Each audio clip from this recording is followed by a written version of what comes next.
They certainly wish this boy did, mistress.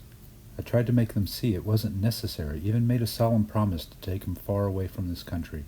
But no, they don't listen to me. They won't risk this boy loose, even with Master Whiston captured or killed, for who's to say there won't come some other fellow one day to find this boy?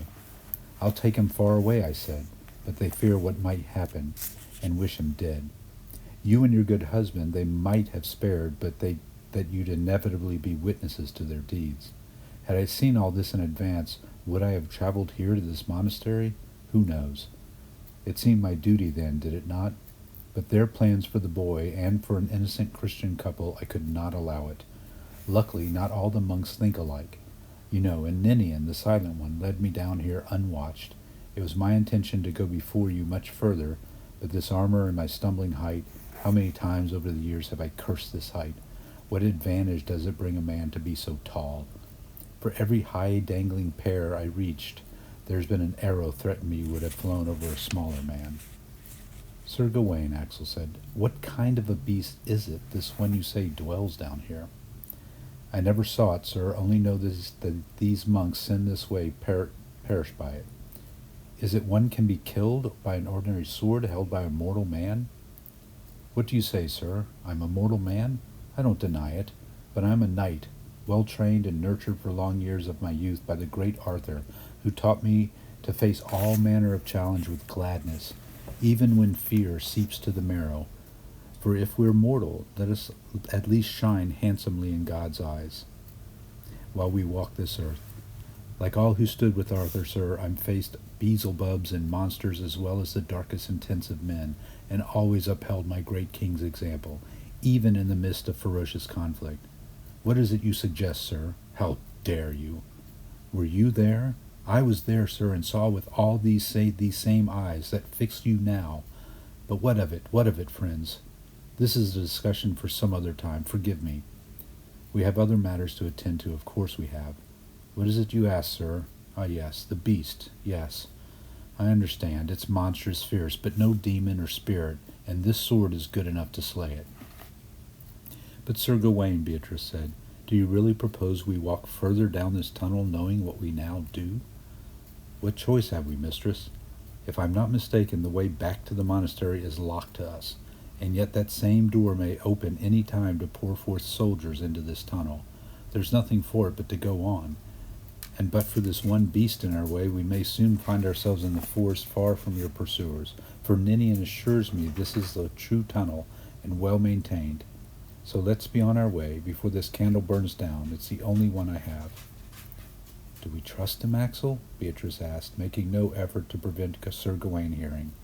My mind's giddy now, and loath to believe our kind Father Brian betrayed us. Yet what this knight says has the ring of truth to it. Let's follow him, Princess. Sir Gawain, we thank you for your trouble.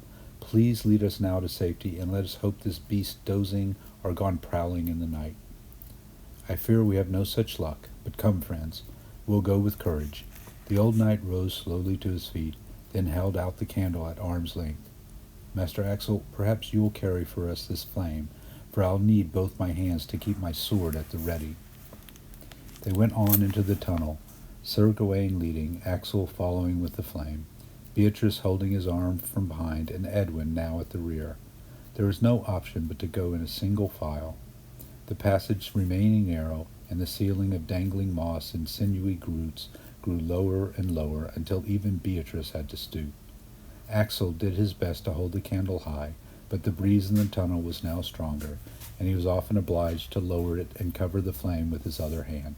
Sir Gawain, though, never complained, and his shape going before them, sword raised over his shoulder, seemed never to vary.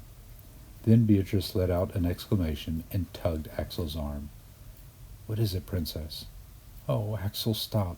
My foot touched something then, but your candle moved too quickly. What of it, Princess? We have to move on. Axel, I thought it was a child. My foot touched it, and I saw it before your light passed. Oh, I believe it's a small child long dead. There, Princess, don't distress yourself. Where was it you saw it? Come, come, friend, Sir Gawain said from the dark. Many things in this place are left best unseen. Beatrice seemed not to hear the knight, It was over here, Axel. Bring the flame this way. Down there. Axel, shine it down there, although I dread to see its poor face again. Despite his counsels, Sir Gawain had doubled back, and Edwin too was now at Beatrice's side. Axel crouched forward and moved the candle here and there, revealing damp earth, tree roots, and stones. Then the flame illuminated a large bat, lying on its back as though peacefully asleep, wings stretched right out. Its fur looked wet and sticky. The pig-like face was hairless, and little puddles had formed in the cavities of the outspread wings. The creature might indeed have been sleeping, but for what was on the front of its torso.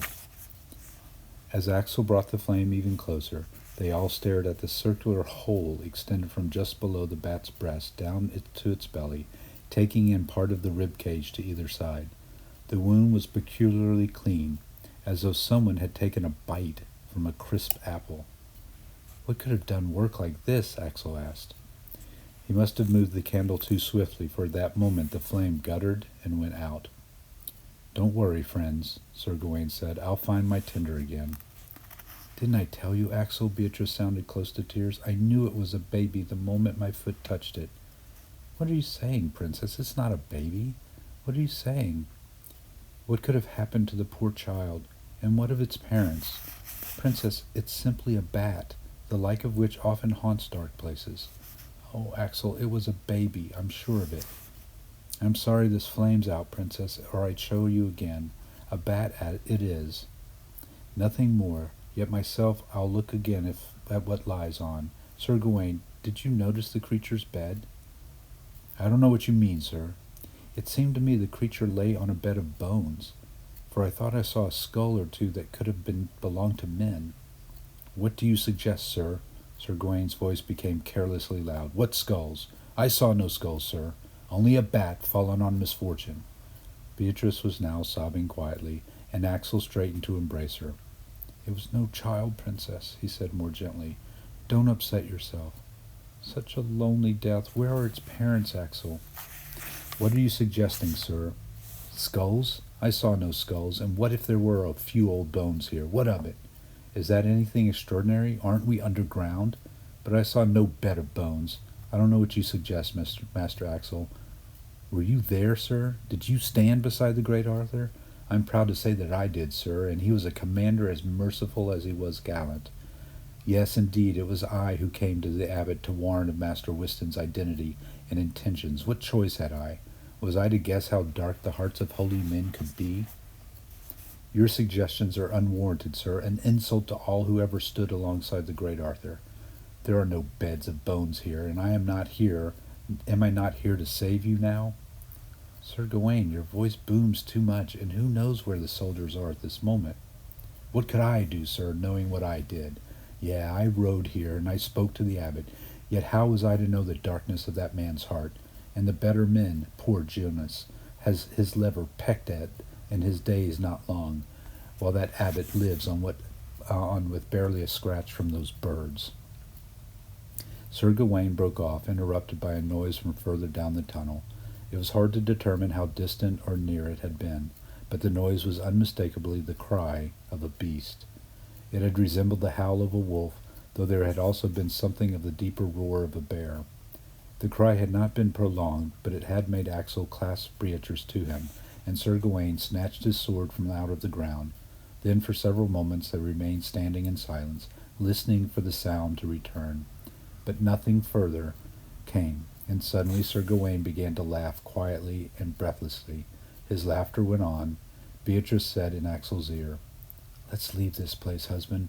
I wish no more reminding of this lonely grave. Sir Gawain stopped laughing and said, Perhaps we heard then the beast, but we have no choice but to go on. So, friends, let's finish our quarrel. We'll light the candle again before long, but let's go. A little way now without it in case it hastens the beast our way. See, here's a pale light and enough to walk by. Come, friends, no more of this quarrel. My sword's ready. Let's continue. The tunnel became more tortuous, and they moved with greater caution, fearing that each turn would reveal, but they encountered nothing nor heard the cry again. Then the tunnel descended steeply for a good distance before coming out into the large underground chamber. They all paused to recover their breaths and look around at their new surroundings. After the long walk with the earth brushing their heads, it was a relief to see the ceiling not only so high above them, but composed of more solid material. Once Sir Gawain had lit the candle again, Axel realized that they were in some sort of mausoleum, surrounded by walls bearing traces of murals and Roman letters. Before them, a pair of substantial pillars formed a gateway into a further chamber of comparable proportions, and falling around this threshold was an intense pool of moonlight. Its source was not obvious. Perhaps somewhere behind the high arch rising across the two pillars there was an opening which at that moment, by sheer chance, was aligned to receive the moon. The light illuminated much of the moss and fungus on the pillars, as well as a section of the next chamber, whose floor appeared to be covered in rubble, but which Axel soon realized was comprised of a vast layer of bones. Only then did it occur to him that under his feet were more broken skeletons, and that this strange floor extended for the entirety of both chambers. This must have been some ancient burial place, he said aloud, yet there are so many buried here. A burial place, Sir Gawain muttered. Yes, a burial place. He had been moving slowly around the chamber, sword in one hand, candle in the other. Now he went towards the arch, but stopped short of the second chamber as if suddenly daunted by a brilliant moonlight.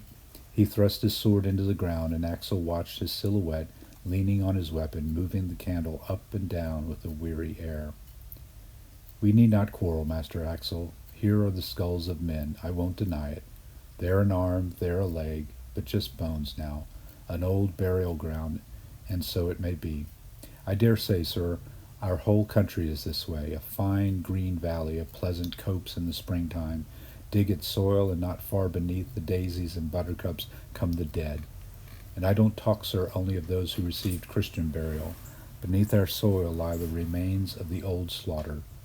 Horace and I have grown weary of it, weary, and we no longer are young. Sir Gawain, Axel said, we have but one sword between us. I ask you not to grow melancholic, nor forget the beast is near. I don't forget the beast, sir. I merely consider this gateway before us. Look up there, you see it? Sir Gawain was holding up the candle to reveal the long lower edge of the arch, which appeared to be a row of spearheads pointing down to the ground. A portcullis, Axel said. Exactly, sir. This gate isn't so ancient. Younger than either of us, I'd wager. Someone has raised it for us, wishing us to pass through. See there the ropes that hold it, and there the pulleys. Someone comes here often to make this gate rise and fall, and perhaps feed the beast. Sir Gawain stepped towards one of the pillars, his feet crunching over old bones. If I cut this rope, the gate will surely come down. It will bar our way out. Yet if the beast is beyond, we'll be shielded from it. Is that the Saxon boy I hear, or some pixie stolen in here? Indeed, Edwin, back in the shadows, had started to sing, faintly at first, so that Axel had thought the boy was simply soothing his nerves, but then his voice became steadily more conspicuous. His song seemed to be a slow lullaby, and he was rendering it with his face to the wall. His body rocked gently. The boy behaves as one bewitched, Sir Gawain said. Never mind him. We must now decide, Master Axel. Do we walk on, or do we cut this rope, and give us at least a moment shielded from what lies beyond?